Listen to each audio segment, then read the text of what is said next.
Meron na naman ako mga kalagalag na nakilala na isang hunter dito sa may 6 kilometer danger zone. Siya ay hunter ng baboy ramo, pero iba yung kanyang pamamaraan. Hindi siya gumagamit ng bitag o yung mga bitik, yung mga pasulbong o palusot. Ang tanging gamit niya ay shotgun. At dito nga nagpapahinga kaming dalawa. Kasi kanina mga kalagalag ay naglatag kami sa pangbayawak dahil itong paligid niya dito ay marami siyang manok. At yung kanyang mga manok ay tinitira ng mga bayawak. So sabi niya, hulihin namin na yun. Ang balak namin ay itapon sa malayong lugar para nga hindi na makatay yung mga sisiyo niya o yung mga manok niya dito, mga nakabitaw lang sa bakuran niya. At kanina nga napag-usapan namin ni Idol yung tungkol sa paghahunting niya ng baboy ramo. So Dol, yung gamit mo improvise? So yun, nakailan na ba yung gamit mong sinasabi mong shotgun? So marami na daw. At yan, pakitaan tayo ni Idol ng kanyang gamit na hindi ko pa naman nakikita ngayon na makakita ng gamit na improvise na shotgun. At kukunin nga ni Idol yung kanyang panghunting sa baboy ramo. Yan o nga Idol, dala ni Romulo yung kanyang pang baboy ramo na shotgun. At ito mga Idol, yung shotgun nga improvise. So yan Idol, gawa sa ano yan?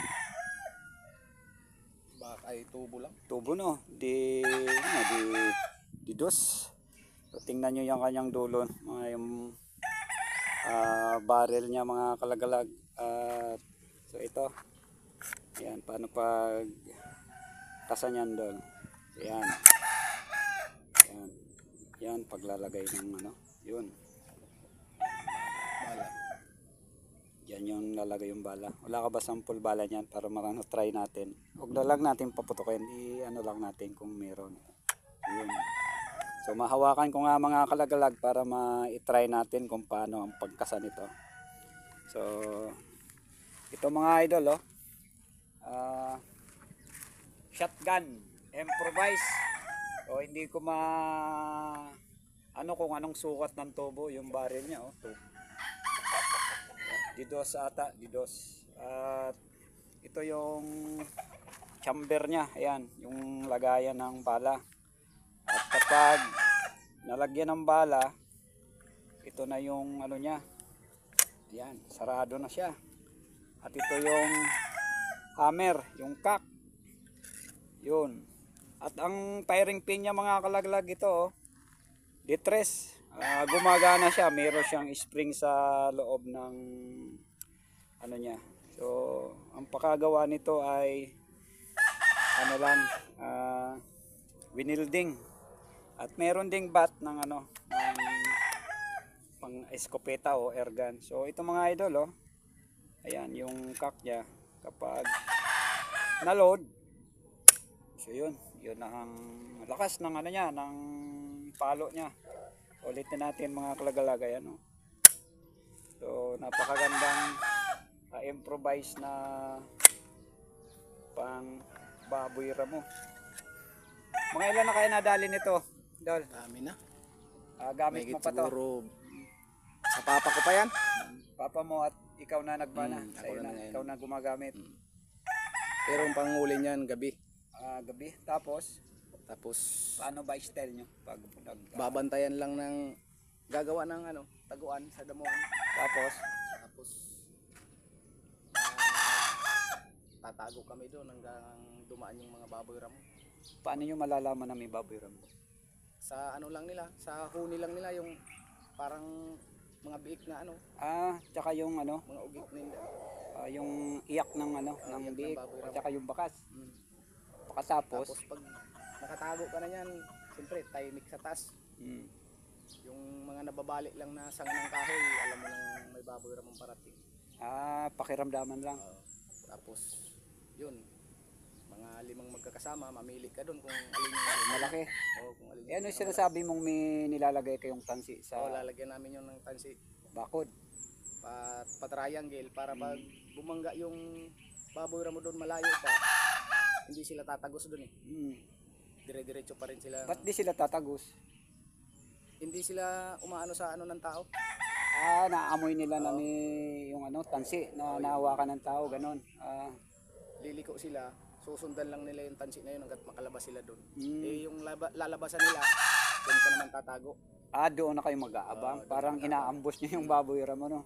So ito mga kalagalag na ang gamit na idol, pakaganda na. Plus na nabaril nito, may 80 kilos. So meron siyang bala. Itatry natin lagyan ng bala pero hindi natin papuputakin kasi dalawa na lang reserba niya. At kung ako yung makabalik dito, nakadala ako ng bala, ay matesting natin ang ganitong klase ng improvised shotgun. Kung tawagin itong mga kalagalag ay ano so dito sa amin, teka-teka. Kasi bawat putok, halimbawa, pagkak mo, pagputok, teka lang, magbabala ako. Ayun. Kaya yan, teka lang ha, teka, yan. Bala ka na naman, tapos, ano mo, ayun. Putok. Ayun, kaya tiyatawag na teka-teka. So napakaganda. Ang tagal na siguro nito, ilang Tagal years na? Minana pa ng papa ko yan sa lolo niya. Sa Ay lolo, sa papa niya. papa, sa lolo lolo. ko. So anak na gumagamit. So ito mga idol, ang isang gamit ng isang hunter ng baboy ramo dito sa Mount Mayon.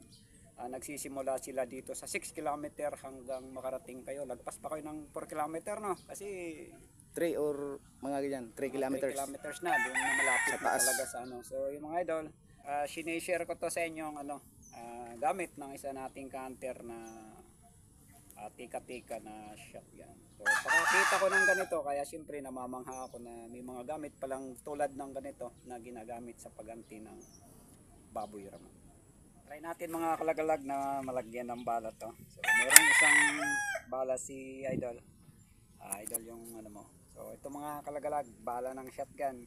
So kung ano lang, ingat lang pag ano nito kasi baril to, hindi pwede tayo nito maging pabaya. So yan, napasok, ikakak lang natin, yun, ipuputok na sa baboy ramo. Yan ang gamit ni idol. At sa pagtanggal naman, release lang natin. So yan, pindutin lang ng daliri, lalabas na yung bala. So yan ang gamit ng ating hunter sa pag hunting ng baboy ramo.